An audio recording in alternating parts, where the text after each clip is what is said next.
Kuya, pwede ka ba? Ngayon, Saan ma'am? dyan lang. Magpahinga kahit sa gitna. Saan nga ma'am?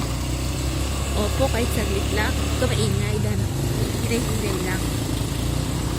Magbiyahe pa ako ma'am. Taga-side ka pa. Ha? Taga-side ka ba? Pagkasan na sila. Diyan lang naman, saglit lang naman. Magbiyahe pa ako ma'am eh. Tatayo nga ma'am, sasamahan kita. Opo, kahit ano lang, kahit 3 hours lang. Paano ma'am, magbiyahe pa ako. Kailangan ko pang kumita eh. Kahit babayaran ko na yung oras mo para uwi ka na mamaya.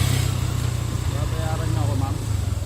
Opo, kahit uwi ka na pagkatapos. Saan na naman ma'am? Okay na ba sa'yo yung 700?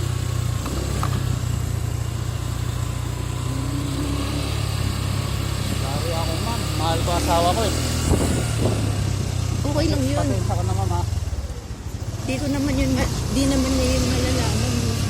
Ayos na ma'am. Nakakaban ako ma'am. Ito talaga kayang gawin yun ma'am. Hatid ko na lang kayo ma'am. Hindi, kuya, samahan mo lang ako. Saglit lang naman. 3 hours lang. Tapos uwi ka na rin. Talagang pwede ma'am. Hanapin ako ng asawa ko. Makakaramdam yun. Malakas pa naman pakiramdam yun. Para yung man.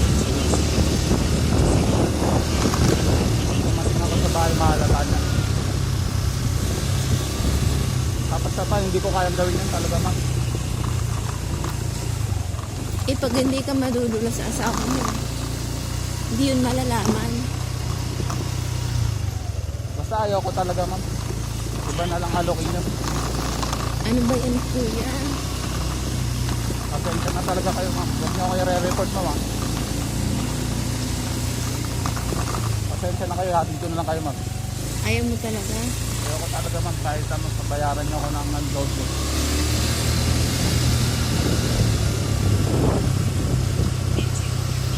Sige na nga.